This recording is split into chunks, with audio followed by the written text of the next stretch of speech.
నమస్తే friends, welcome to చెంచయ్ vlogs. ఇవాళ మన రివ్యూ దేని మీద అంటే మన రాజా సాబ్ సినిమా ఫోర్త్ డే కలెక్షన్స్ ఎలా ఉన్నాయి, 3 రోజులకు గాను ఎన్ని కోట్ల వసూలు అయితే వరల్డ్ వైడ్గా వసూలు చేసింది, అవన్నీ కూడా మనం ఈ వీడియోలో తెలియజేసుకున్నాము. ఆశించినట్టుగా అయితే కలెక్షన్స్ అయితే రాలేదన్నమాట. ఫస్ట్ 3 days అయితే మాత్రం ఫస్ట్ 2 days కలెక్షన్స్ మనం ఆశించిన దానికంటే ఎక్కువగానే వచ్చాయని చెప్పుకోవాలి. గత సినిమాల కంటే సలారు అలాగే కల్కి 2 సినిమాలకంతా రాకపోయినప్పటికీ ఈ సినిమా రేంజ్కి, అది చిన్న డైరెక్టర్ కాబట్టి మారుతి గారు అంత మార్కెట్లో తెలియకపోవడము, ఓన్లీ ప్రభాస్ గారి యొక్క స్టామినా మీదనే సినిమా రన్ అవ్వడం అయితే జరిగింది. ఇక కలెక్షన్లో వివరాలకు వెళ్తే కనుక ఆల్మోస్ట్ 3 రోజులకు గాను దాదాపు 180 కోట్ల గ్రాస్ అయితే వసూలు చేసిందని చెప్పుకోవచ్చు అనమాట. సో ఫస్ట్ డే అయితే 102, 130, 140, 120, 130 కోట్ల మధ్యలో వసూలు చేస్తే సెకండ్ డే మాత్రం ఒక 40 కోట్లు, 30 కోట్లు, 35 కోట్లు. ఇవాళ సండే చూసుకుంటే దాదాపు ఒక 20, 25, 30 కోట్ల మధ్యలో అయితే వసూలు చేసింది. సో ఓవరాల్గా అయితే సినిమా అయితే భారీ డ్రాప్ని అయితే తగ్గిందనే చెప్పుకోవాలి. ఎందుకంటే సినిమా అంత ఆశించిన విధంగా అయితే కలెక్షన్స్ అయితే వసూలు చేయలేదు. కేవలం మనశంకర వరప్రసాద్ సినిమా ఆదివారం నైట్ షోల నుంచి ప్రీమియర్స్ పడడంతో నెంబర్ ఆఫ్ థియేటర్స్ ఆక్యుపై చేయడము, అలాగే సినిమా స్టార్టింగ్ కొంచెం అనిల్ రావుపడి, వెంకటేష్ గారు, చిరంజీవి గారు ముగ్గురు స్టార్ కాంబినేషన్లో రావడం అనేది సినిమాకి ప్లస్ పాయింట్. అలాగే ఇది పక్కా ఫ్యామిలీ ఎంటర్టైనర్ సినిమా అయినందువల్ల కలెక్షన్స్ మీద అయితే భారీ డ్రాప్ అయితే పడిందని చెప్పుకోవచ్చు. మన 2 తెలుగు రాష్ట్రాల్లో ఆల్మోస్ట్ వరల్డ్ వైడ్ అంతా కలుపుకొని 2-3 తెలుగు రాష్ట్రాల్లో దాదాపు 8 కోట్ల రూపాయల 60 లక్షల 8 కోట్ల 60 లక్షల రూపాయలు షేర్ అయితే వసూలు చేసింది. గ్రాస్ అయితే 14 కోట్ల 50 లక్షల రూపాయలు అయితే గ్రాస్ అయితే వసూలు చేసింది. ఇకపోతే సినిమా మన ఇండియా, మన తెలుగు రాష్ట్రాల్లో కలిపి 3 రోజులకు గాను 94, 96, 95 దాదాపు ఒక 98 కోట్ల రూపాయల వరకు గ్రాస్ ఇస్తే ఆల్మోస్ట్ ఒక 67, 70 కోట్ల 65 కోట్ల రూపాయల వరకు షేర్ అయితే వసూలు చేయడం జరిగిందనమాట మన తెలుగు రాష్ట్రాల్లో.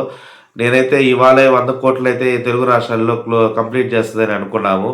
ఇకపోతే హిందీ మార్కెట్ చాలా పెద్ద మార్కెట్. హిందీ మార్కెట్లో దాదాపు 30 నుంచి 35 కోట్ల వరకు బిజినెస్ జరిగింది. దాదాపు ఇప్పటి వరకు అయితే ఒక 8 నుంచి 10 కోట్ల వరకు అయితే వసూలు చేయడం జరిగిందనమాట.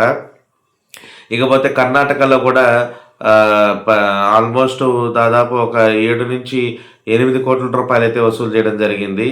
వరల్డ్ వైడ్గా చెప్పుకుంటే దాదాపు ఒక ఓవర్సీస్లో అయితే కలెక్షన్స్ అయితే తగ్గాయని చెప్పుకోవాలి. దాదాపు 16 కోట్లు అయితే వసూలు చేసింది. సో ఇంకపోతే రెస్ట్ ఆఫ్ ఇండియా అవన్నీ కలుపుకుంటే దాదాపు సినిమా అయితే కనుక 180 కోట్ల రూపాయల గ్రాసు వసూలు చేయడం జరిగింది. అలాగే 96, 97 కోట్ల రూపాయలు షేర్ అయితే వసూలు చేయడం జరిగింది సినిమా మాత్రం. ఇంకొక 2, 3, 4 కోట్లు వచ్చి ఉంటే కనుక 100 కోట్లు అనేది షేర్ అనేది 3 రోజుల్లోనే వచ్చేదానికి అవకాశం ఉండేది.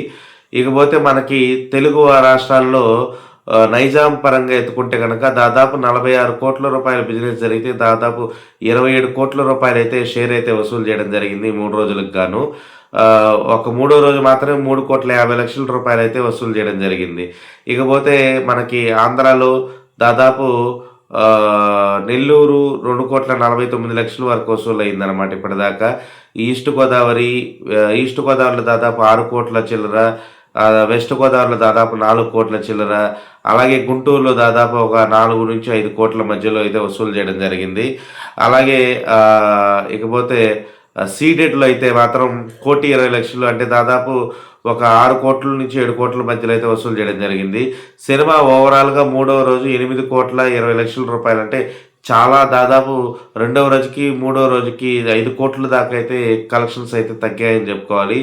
ఎందుకంటే ఎక్కువ ఎక్స్పెక్ట్ చేశాను అనమాట. సాటర్డేకి సండేకి ఎక్కువగా కలెక్షన్స్ అయితే గ్రో అవుతాయని, లేకపోతే స్టేబుల్గా ఉంటాయని అనుకున్నాము. కానీ మనశంకర వరప్రసాద్ సినిమా అయితే మాత్రం గట్టిగా అయితే పడిందని చెప్పుకోవాలి.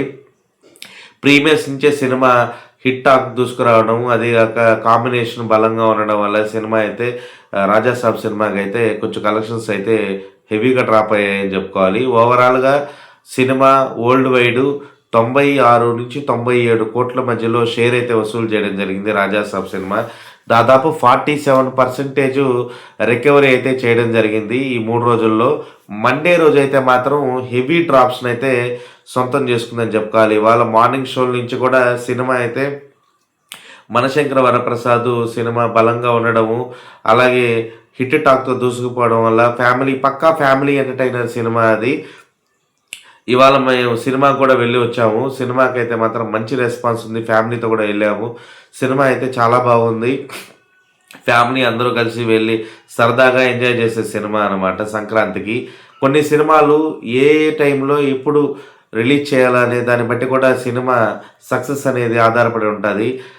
లాస్ట్ టైం సంక్రాంతికి వస్తున్నాము. ఈ టైం వచ్చి మనశంకర వరప్రసాద్ సినిమాతో అనిల్ రావిపూడి గారు ఏ టైంలో ఎప్పుడు రిలీజ్ చేయాలనేది చాలా బాగా పట్టేసుకున్నారు అనమాట. ఆడియన్స్ పల్స్ మాత్రము. సినిమా రొటీన్ అయినప్పటికీ సినిమా కథనం అనేది బలంగా ఉండడం వల్ల, స్క్రీన్ ప్లే బాగా రాయడం వల్ల, వింటేజ్ మెగాస్టార్ని చూపించడం వల్ల సినిమా అయితే ప్లస్ పాయింట్ అయింది. ఆ సినిమా వల్ల రాజాసాబ్ సినిమాకి అయితే కలెక్షన్స్ అయితే భారీగా డ్రాప్ అయ్యాయని చెప్పుకోవాలి. చూడాలి. ఇంకపోతే నెక్స్ట్ వెంటనే రవితేజ గారి సినిమా ఉంది, భక్త మహాశయులకు విజ్ఞప్తి. అలాగే వెంటనే నారీ నారీ నడుమమురారి, అలాగే వెంటనే అనగనగా ఒకరోజు, ఇలా అన్ని సినిమాలు 3 సినిమాలు రిలీజ్ ఉన్నాయి కాబట్టి ఈ సినిమాలన్నీ తట్టుకొని రాజాసాబ్ సినిమా ఇంకా ఎన్ని కలెక్షన్స్ వసూలు చేస్తుంది, ఏదైనా దాదాపు 47% రికవరీ అయింది కాబట్టి మిగిలిన 53% రికవరీ చేయగలుగుతుందా లేదా అనేది ఫ్యూచర్లో చూడాలి. మారుతి గారేమో ఛాలెంజ్ చేశారనమాట. సినిమా లాస్ట్ ఇంకా 3-4 సినిమాలు వారం 10 రోజుల తర్వాత సినిమాని డిసైడ్ చేయండి అని. బట్ రాజాసాబ్ సినిమా అయితే మాత్రం మిక్స్డ్ టాక్ రావడం అనేది జరిగింది. కానీ సినిమాలో అంత ఆశించిన విధంగా ఫలితం అనేది ఎక్స్పెక్ట్ చేసిన విధంగా లేకపోవడం వల్ల అయితే సినిమా అయితే కొంచెం తగ్గిందనమాట వాస్తవం. చూద్దాము. ఇంకా పండగ చాలా రోజులు ఉంది కాబట్టి పండగ అడ్వాంటేజ్ తీసుకొని సినిమా బ్రేక్ ఈవెన్ని కంప్లీట్ చేస్తుందని ఆశిస్తూ మరొకసారి 100 కోట్లకు ఇంకొక 2-3 కోట్లు వస్తే 100 కోట్ల షేర్ అయితే వసూలు అవుతుంది అనమాట. The Indian one and only biggest super star Prabhas. జై ప్రభాస్. సో తిరిగి మనం నెక్స్ట్ వ్లాగ్లో కలుసుకుందాం. అంతవరకు సెలవు. ఇట్లా మీ చర్చ వాళ్ళకి సైనింగ్. Bye bye.